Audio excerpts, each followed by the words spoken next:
জয় জগন্নাথ বন্ধুরা, আশা করছি সবাই ভালো আছেন। জগন্নাথ আপনাদের সবাইকে ভালো রেখেছেন আশা করছি।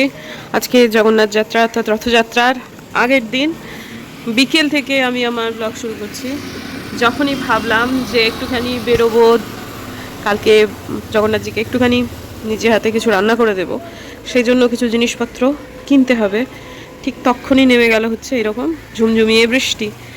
আলপনাদি বলছে যে জগন্নাথ যাত্রায় বৃষ্টি হবে না, এটাই তো স্বাভাবিক, কিন্তু কোথাও না কোথাও একটা আশা ছিল যে বিকেলবেলা বেরোবো, তার আগে জগন্নাথ বৃষ্টি যেন না হয়। আমি জানি না আমার সাথে বাবাজির কিসের এত রাগ হয়েছে, আমি যাই বলি সেটাতেই সে খালি খেচাং খেচাং করে কেটে দিচ্ছে। যাই হোক, আপাতত বেরোবো তো বটেই ছাতা মাথায় নিয়ে, আর এমন কিছু তো তুফান হচ্ছে না, ঝিরিঝিরে বৃষ্টি হচ্ছে, আসলে জ্বরটা এসে রয়েছে না সেই কারণেই। আর এই যে দেখুন, এটা নাকি নিচের দিকে বইয়ে দিতে নেই, আর এই যে এইটুখানি একটা মাটি, সেইখান থেকে এটা নিচ অবধি কত দূর অবধি বয়ে গেছে দেখুন, মানে ঝুলে গেছে এখনো পর্যন্ত। টানছি তো টানছি, এ আর শেষ হয় না। নিচে দেখেছেন এটা কতখানা হয়েছে, দাঁড়ান। তা আবার ওইখানে কিন্তু ফিট তিনেকের বেশি প্যাঁচানো রয়েছে। দাঁড়ান আমি এটা হাতে করে নিয়ে দেখাই। এ বাবা, তুমি আবার পুইরা গেলা। এই যে দেখুন এটা হয়েছে কতখানা। আমি ঘরে ঢুকে গেলে এই যে বুঝতে পেরেছেন, একদম ঘর অবধি চলে এসেছে ওইখানে। তা আবার ফিট তিনেক ওখানে প্যাঁচানো রয়েছে। এত মজবুত, এটা দড়ি দিয়ে ব্যবহার করাও যাবে, তবে শুকিয়ে গেলে এই দড়ি আর দড়ি থাকবে না, এটাকে ওপরের দিকে হয় পাঠিয়ে দিতে হবে, তা নাহলে কেউ কেটে নিতে হবে। আপাতত ইনি এখানে থাকুন। আসলে ওই যে বলে যে মানি প্ল্যান্ট নিচের দিকে ঝুলিয়ে দিতে নেই, মানি প্ল্যান্ট ওপর দিকে বইয়ে দিতে হয়, নাহলে এদিক ওদিক করে মানে ওই আর কি সমান্তরালভাবে যাতে সে চলে ফিরে বেড়াতে পারে সে বন্দোবস্ত করে দিতে হয় আর কি। নিচে অনেকদিন থেকেই ভাবছি যেটাকে একটুখানি জাত করতে হবে, হয়ে আর উঠছে না। আর হয়ে না উঠতে উঠতে ইনি আরও বেড়ে গেলেন আর কি, মানে জবে থেকে ভাবছি তারপর থেকে ইনি মোটামুটি ফিট 3-4 মতো বেড়ে গেছেন, বেশ অনেক দিন থেকেই ভাবছি। ঠিক আছে, আজকে আপনাদের সাথে বকর বকর করতে করতে এটি হয়ে গেল, এবং আপনাদের সাথে বকবক করতে করতে শুভস্য শীঘ্রম করে এটাকে একটুখানি কুচুত করে কেটেও দেওয়া হলো। ঠিকঠাক কাটলাম তো নাকি ভুলভাল কাটলাম? হ্যাঁ, ঠিকই কেটেছি। এটা অন্য কোথাও একটা প্রতিস্থাপন করে দিলেই হবে। ঠিক কাটিনি বোধ হয়, বন্ধু জানেন, ভুলভালই কাটলাম। থাক, ঠিক আছে। না, এটা মোটা, এটা ঠিকই কেটেছি। ঠিক থাক, আপাতত এখানে থাকুক। এখন আমি একটুখানি ঘরে যাই, সম্পূর্ণভাবে এটা থামার অপেক্ষা করি, তারপর একটুখানি বাজার হাট করে আনি, যা কিছু একটু কিছু হোক। এই তো সমস্তটাই ব্লিঙ্কিট করে নিলাম বন্ধুগণ, কারণ বাইরে বৃষ্টি যেমন হচ্ছে তেমন আমার শরীরটি যথেষ্ট পরিমাণ খারাপ, তাই ঝুঁকিটি নেওয়া গেল না বাইরে বেরোনোর। গোপালের একটা জামা কিনবো ভাবছিলাম, সে না হয় ঠিক আছে, কালকের দিনটা থাকুক। আপাতত একটু গরম চা পান করি, তারপর কাজে ঝাঁপাই, অনেক কাজ আছে। এগুলো সব হচ্ছে জিনিসপত্র, এগুলো আমার কাছে আগে থেকে ছিল জন্য আমার কিনতে হলো না, অনেকটা ছিল। আর সেগুলো এমন জায়গায় থাকে না যেগুলোতে ছোঁয়া নাড়া হয় না, যার ফলে ওখান থেকে আমি ব্যবহার করতেই পারি। এই যে এই প্যাকেটে যা যা আছে সবগুলো আগে থেকে ছিল বাবা গো, আর যেগুলো ছিল না সেগুলো সব এই ব্লিঙ্কিট করা হয়েছে। আটাটা আসলে ব্লিঙ্কিট 1 কিলো পাওয়া যাচ্ছে, 5 কিলো নেওয়া হলো। কালকের জন্য যতটুকু লাগবে ততটুকু নিয়ে আমরা বাকিটা হচ্ছে রেগুলার ডেটে ইউজ করে নেব। রথযাত্রায় খুব বড় করে কোনোদিনই আমাদের বাড়িতে কিছু হয় না, অন্তত এই খান ফ্যামিলিতে। কিন্তু আমার মা খুব ধুমধাম করে রথযাত্রা পালন করেন। রথযাত্রা আমার মায়ের কাছে একটা বিশেষ মাহাত্ম্য বহন করে। বাবা যেবার চলে গেলেন শুধু সে বছর বাদ দিয়ে, তার আগে পরে প্রত্যেকবার মা এই দিনে জগন্নাথকে ভোগ রান্না করে খাওয়ান। এবারটা হচ্ছে এমন একটা বার যেটা মা বোধহয় পারবেন না, সেরকম একটা আমাকে বলছিলেন, তাও করেছেন। সেটা শুধু লুচি আর পায়েস করতে পেরেছেন। মা খুব মনোকষ্ট রয়েছে। তখন মা আমাকে বলছিলেন যে এবার বোধহয় আর হলো না। আমি বললাম, মা দেখো, আমরাও তো তোমারই অংশ, আমি যদি করি তাহলে কি হবে? তো মা খুশি হয়েছেন মূলত এই কারণেই, কিন্তু যেহেতু আগের দিনে মা খুব দুঃখ করে আমাকে বলছিলেন যে আমার পক্ষে এবার আর সম্ভব হবে না, প্রথম কথা, আগে স্টোভে রান্না করতেন, এখন তো কেরোসিন তেল পাওয়া যায় না, আর স্টোভটা খুব একটা ভালো অবস্থায় নেই, আর মার পক্ষে দাঁড়িয়ে দাঁড়িয়ে রান্না করাটা মুশকিল, আর মায়ের রান্নাটা কাউকে দিয়ে করাবেন না। তাই জন্য আমি বলেছি ঠিক আছে মা, আমিই করব, কোনো অসুবিধা নেই। এরপর থেকে আমি ভাবছি সেটা করব, যতটুকু জগন্নাথকে ভোগ রান্না করে দেওয়া যায়। এটা আমি মায়ের যেটা করতেন, এটা আমার শ্বশুরবাড়ির প্রথা নয়, অবশ্যই আমার মায়েরই প্রথা, এবং সেটা আমি যেহেতু আমার মায়েরও মেয়ে এবং আমার তালুকদার বাড়ির প্রতিও একটা দায়বদ্ধতা রয়েছে, আমি আমার বাপের বাড়ির প্রথাটি এখন কন্টিনিউ করছি। তাতে আমার শ্বশুরবাড়িতে কারোর কোনো সমস্যা নেই, তারা অত্যন্ত আনন্দিত এবং তারা খুব খুশি মনে বলেছেন হ্যাঁ ঠিক আছে তুমি করো। কালকে এই কারণেতেই মূলত আমার করা। তো যাই হোক, সাজো সাজো রব খানিকটা হয়ে গেছে। আজকে আমার খুবই শরীর খারাপ ছিল বটে, কিন্তু ওষুধ খেয়ে আমি জগন্নাথের কাছে একরকম তো বলা যে জগন্নাথ আর আমার ওপর রাগ করে থেকো না, আর দ্বিতীয়ত দেখো তোমার জন্য আমি চেষ্টা তো করছি, আমার শরীরটা খুবই খারাপ কিন্তু তাও চেষ্টা তো করছি, প্লাস মাও খুব খুশি হয়েছেন, এটাও একটা ব্যাপার। তো এখন আপাতত আমি সব ঘরের বিছানা চাদর টাদরগুলো বদলে ফেলবো। এই ঘরটাকে অনেক দিন থেকে ভাবছি জাত করব। এই যে জিনিসপত্রগুলো জমে রয়েছে এই জায়গাতে, এগুলোকে চেঞ্জ করতে হবে, প্লাস আমার সাপ্তাহিক বিছানার চাদর তোলার একটা ব্যাপার তো আছে, সবই একসাথে হয়ে যাচ্ছে। একটা না কিছুতেই কাজ করতে পারছি না, একটু কাজ করলে বড্ড হাঁপিয়ে যাচ্ছি, শরীরটা খারাপ হচ্ছে। এদিকে অনেক কাজ আছে, কালকে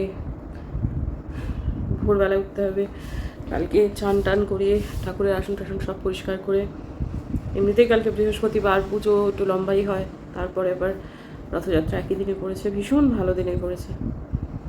তা সব মিলিয়ে রথযাত্রা মানেই সেটা খুব ভালো দিন। আর 1998 সালে রথযাত্রার দিনে আমাদের দিনহাটার এখনকার বাড়িটা, মানে কমলিনী বাড়ির গৃহপ্রবেশ হয়েছিল। 98 সাল, দেখতে দেখতে কতগুলো দিন কেটে গেল। যাই হোক, এখন আপাতত এইটুকু তো হলো, এখন একটু রেস্ট নেব। রেস্ট নিয়ে ওই ওপরের র্যাকটা আজকে একটু ভাবছি ক্লিন করব, ওই ওপরেরটা। আবার আমাদের হয়তো বা এর মধ্যে একটু পাহাড়ে যেতে পারি আমরা, আর কি একটু ঘুরতে যাওয়ার প্ল্যান হচ্ছে। দুপুরের অ্যাডমিশনটা ঠিকঠাক মিটে যাক, তারপর ওপরেরটা যদি একটু ঠিক করে গুছিয়ে নিতে পারি, ওপরের জিনিসপত্রগুলো একটু পাট করে ফেলতে পারি, তাহলে এই ওয়াল আলমারিটার তলাতে যে কতগুলো জিনিস আছে সেগুলো সব উপরে তুলে দেবো, ওগুলো উপরে তোলাই যেতে পারে। আর উপরে তুলে দিলে নিচের একটা পুরো খালি হয়ে যাবে, সেখানেই শীতেরগুলো করে দিলে ভালো হবে। সেক্ষেত্রে ডিভানে ঢোকানো, ওরে বাপরে, ওই সেগুন কাঠের ডিভান, যদিও ওই ওপরের পাটাতনটা প্লাইয়ের, কিন্তু মানে ওটা এত ভারী 3জন ছাড়া হয় না। আর ওই আমাদের মামনির এত শরীরটা খারাপ, মেয়েটা যে কাজ করতে আসছে এটাই প্রত্যেক দিন বলছে কোমরের যন্ত্রণা, মানে খুব মুশকিল হচ্ছে ওর জন্য। এখনও কদিন ধরে ওই স্ট্যান্ড দিয়ে ঘর মুছছে। কী করে এইরকম একটা মেয়েকে চাপ দিয়ে এরকম, আর তাছাড়া আমার নিজেরও শরীরটা ভালো না এবং আমারও কোমরে ব্যথা, অদ্ভুত একটা যায়, মানে আত কোমরই যেটাকে বলে বাঁ দিকটাতে। তা কী বলবো, ঠিক আছে আপাতত একটু বসে নিয়ে তারপর ওই ঘরটা করব, ওই ঘরটা করে এইটা করব, করে হনুমানজির ফটোগুলো একটু মুছবো, ওইখানটায় একদম বাজে অবস্থা হয়ে আছে। তারপর রান্নাঘরে আমাদের যে পেছনের দিকে একটা, কালকে উপরেই তো রান্না হবে, উপরে নিচেও মিলিয়ে রান্না হবে, কিন্তু রান্নাঘরটা ক্লিন করে রাখতে হবে, একদম পরিষ্কার পরিচ্ছন্ন করে, সেগুলো সব করবো। আপাতত একটু বসে নিই 5 মিনিট, তারপর ওখানে যাবো। যখন শরীর ভালো থাকে তখন তো আমরা কেউ বুঝতে পারি না, শরীর খারাপ থাকলে সামান্য কাজও কি ভীতিপ্রদ হয়ে যায়, সেটা যখন শরীর খারাপ থাকে তখন বুঝতে পারি ভাই। সত্যি বন্ধু, কোমরের যন্ত্রণাটাই আমার এখন সেই মুহূর্তে দাঁড়িয়ে সব থেকে বেশি যন্ত্রণা দিচ্ছে। আর কোমর সোজা না করে কোন কাজ করব, হামাগুড়ি দিয়ে করতে গেলেও তো কোমরের ওপর চাপ পড়বে। তো এখন কি হয়েছে, আমি দুটো বিছানার মাথার বালিশের বার চেঞ্জ করে দিচ্ছি, আরগুলো করছি না। দুটো এই জন্য করছি যে ওগুলো ওই সদর মফস্বল গঙ্গা যমুনা হয়ে আছে, ম্যাচিং নয়, সেই জন্য আর কি। তা আজকে এখন সব থেকে আমার কষ্ট হলো সেটা হচ্ছে এই হারমোনিয়ামটাকে নামাতে বিছানা থেকে। বাপ রে বাপ, মানে কোমর মনে হচ্ছে খুলে গেল, মানে আমার মনে হচ্ছে কোমরটা, কাউকে একটা বলি আমার কোমরটা খুলে নিয়ে তুমি একটু হাতে ধরে থাকো, আমি কাজকর্ম সেরে নিই, তারপর তুমি আমাকে আমার কোমর ফেরত দিও। মানে কি করব এটাকে নিয়ে বুঝতে পারছি না, কিন্তু কালকেই রথযাত্রা, করার কিছু নেই। সমস্ত বিছানা চাদর তো বদলানো উচিত, কিন্তু টুপুর আজকে ওই ঘরটাতে কাজ করছে।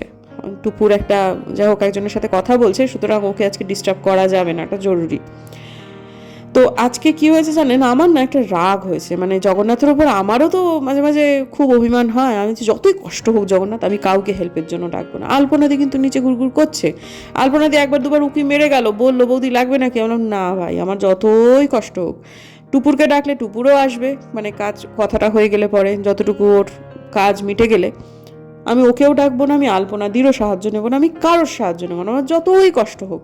আজকে এই গোছানো থেকে শুরু করে সবই তো জগন্নাথের রথযাত্রার জন্যই করা, আমি সব নিজে নিজে করব। দেখি না তাতে করে কতক্ষণ আমার ওপর তিনি রাগ করে থাকতে পারেন।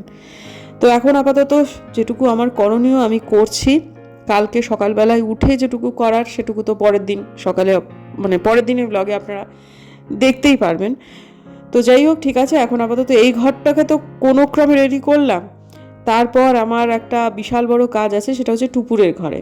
সেই কাজটা ছোট কাজ নয়, আর ও কাজটা করতেও যথেষ্ট অসুবিধে হচ্ছে, কারণ সিঁড়ি দিয়ে ওঠানামা বারবার করতে হচ্ছে। মানে আমি ল্যাডার দিয়ে দিয়ে উঠছিলাম নামছিলাম বারবার করে, সেটাতেও আমার যথেষ্ট অসুবিধে হয়েছে। কিন্তু মানুষের মনটাই সব থেকে বড় জিনিস বন্ধু। আমি যদি একবার ঠিক করে ফেলি যেটা আমি করব, সেটা শুধু আমি বলে না, যে কেউ, তাহলে সে সেটা করবেই, যেমন করে হোক সে সেটা করবেই। আর আজকে কি বলুন তো, আমি কিন্তু কোনো বিছানা চাদর কাচবো না কালকে, আর কোনো এই পুজোর বাদ দিয়ে এক্সট্রা কোনো কাজ আমি রাখবই না। আমি বুঝতে পারছি না কালকে আবার বৃষ্টি বাদলা হবে কি না, সুতরাং আমি ওই কোনো এক্সট্রা চাপে আমি যাব না। তো এখন এটাকে আবার একটু আগে চেঞ্জ করে গেলাম, মানে এখানে পেতে গেলাম, এবার আমি একটু উল্টো দিকে দিয়ে দিচ্ছি, কারণ এই ঘরটাতে বেশ কিছু জিনিসপত্র আছে যেগুলো সঠিক জায়গায় রাখতে হবে। এই যে ল্যাডারটা বয়ে নিয়ে এলাম, এখন একটা অদ্ভুত ঘোরের মধ্যে চলে গেছি যে আমি আর কোনো কিছুকে পাত্তা দেব না না না। আমি জানি যে কালকে আমি আবার উঠে দাঁড়াতে পারবো, আমি জানি, কারণ জগন্নাথ আছেন তো, তিনি যতই যা করুন না কেন তিনি জগতের নাথ। আমি তার কাছে এই গুহারটা রেখে শোবো, যে আমি যেন কালকে সকালবেলা উঠে সবটুকু সমাধা করতে পারি, তুমি সেটা দেখো। যাই হোক, এখন আর ওষুধও খেতে হবে আমাকে, পেন কিলার খেতেই হবে, আর খেয়েওছি আমি আজকে। তো যাই হোক, ঠিক আছে, এখন এই যে ওপরের যে র্যাকটা তাতে কিছু কিন্তু আবজ গাবজ ফাইল আছে, কিন্তু আমার শ্বশুরমশাই ওগুলোকে কিছুতেই ফেলতে দেন না। জরুরি ফাইল তো এরমভাবে থাকে না, সেগুলো সব অন্য জায়গায় আছে। আর এই যে দেখুন, আমার হাজব্যান্ডের একটা ছবি তার এক ছাত্রী এঁকে দিয়েছিল, ওটা একটা স্কেচ, কিন্তু আমার শ্বশুরমশাই ওটা টাঙাতে দেন না। সেটা দেখলে তার খুব ভয় করে, মানে এইরকমভাবে জীবিত মানুষের ছবি যেন না টাঙানো হয়, তিনি বারবার করে বলছেন। এদিকে মেয়েটি এঁকে দিয়েছে, আমরা কিছুদিন টাঙিয়েও ছিলাম, এত আপত্তি করেছেন যে আর সেটা রাঙাতে পারিনি। তো ঠিক আছে, বয়স্ক মানুষ বলছেন বারবার করে। ওপর থেকে বেশ কিছু জিনিসপত্র আমি নিচে নামালাম, যেটুকু গোছানো সেটুকু গুছিয়ে একদিকে রেখে দিলাম। আর তলায় মানে একদম নিচের র্যাকে যে জিনিসগুলো রয়েছে সেগুলো সব ওপরে তুলে দেব। গুছিয়ে রাখলে অল্প জায়গায় অনেক জিনিসই ধরে। আর প্রতিদেবতা এসেছেন, তিনি তার কিছু কিছু কথাবার্তা বলছেন আর কি। যাই হোক, আজকে আবার একটা কি খেলা আছে, তো সে ভদ্রলোক সারাদিন এক নাগাড়ে কাজ করেছেন আজকে। তো তারপরে ওই সবগুলোই তার একটুখানি বিনোদন, মাঝে মাঝে সে আমার সাথে একটু কথা বলছে, এই সবগুলোই আর কি। তো যাই হোক, এখান থেকে না কোনো কিছুই ফেলার নেই জানেন তো, ফেলে দেওয়ার পর এই জিনিসপত্রগুলোকে এখানে রাখা হয়েছে। যত জিনিস এখানে ভেতরে দেখছেন ততগুলো জিনিসই কিন্তু কিছুদিন আগে ফেলে দেওয়া হয়েছে। বিছানার চাদর আমাকে আরও কিছু বাতিল করতে হবে, এটা আমি বুঝতে পারছি। তো এইখান থেকে যা যা জিনিস আছে সেগুলো সব ওইটুকু জায়গায় পাট করে ভরা, সেটা একটা মস্ত বড় চ্যালেঞ্জ হলেও সেটা আমাকে করতে হবে।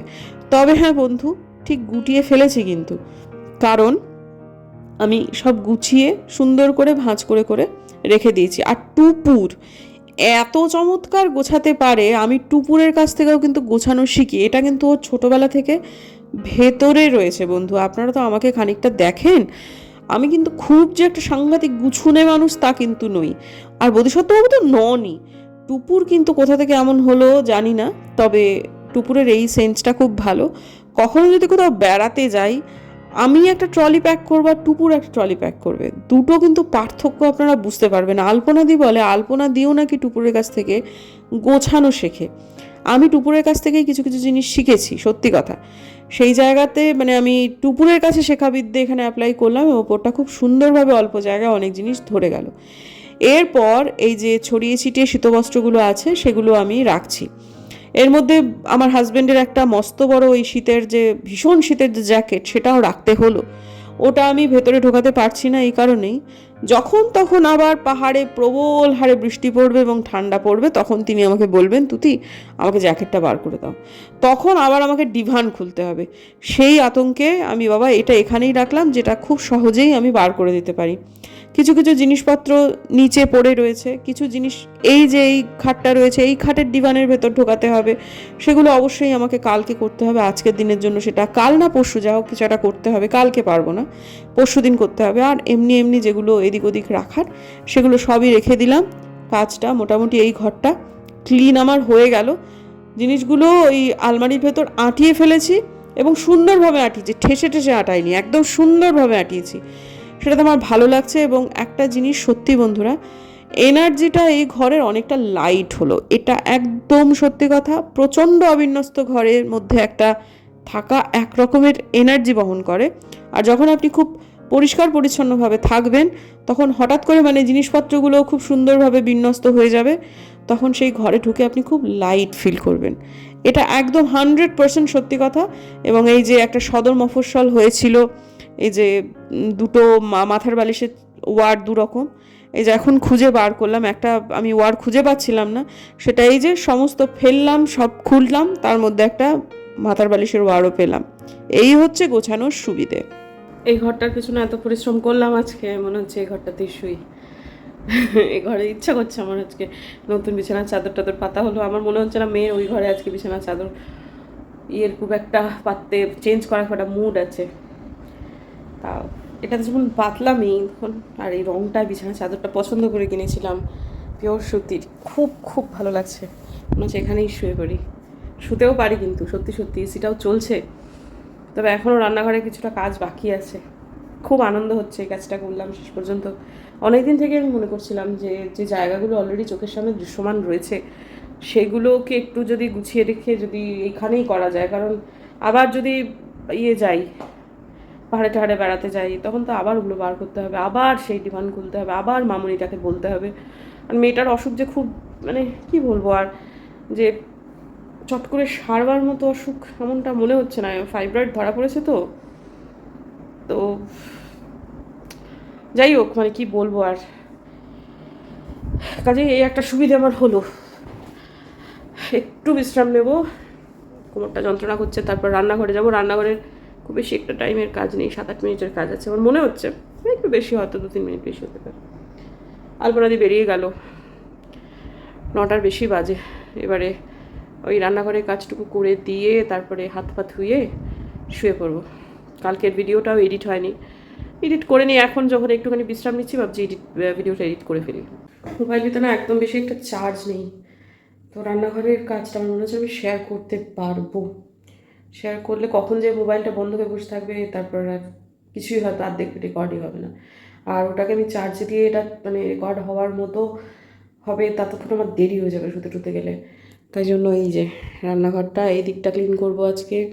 এই দিকটা মোটামুটি ক্লিনই থাকে, কিন্তু তাও আলপনা দিয়ে এবার বলে গেছে যে এটাকে পরিষ্কার করতে হবে না, কালকে সকালে এসে আলপনা দিয়ে করবে, তারপর আমি রান্না বসাবো।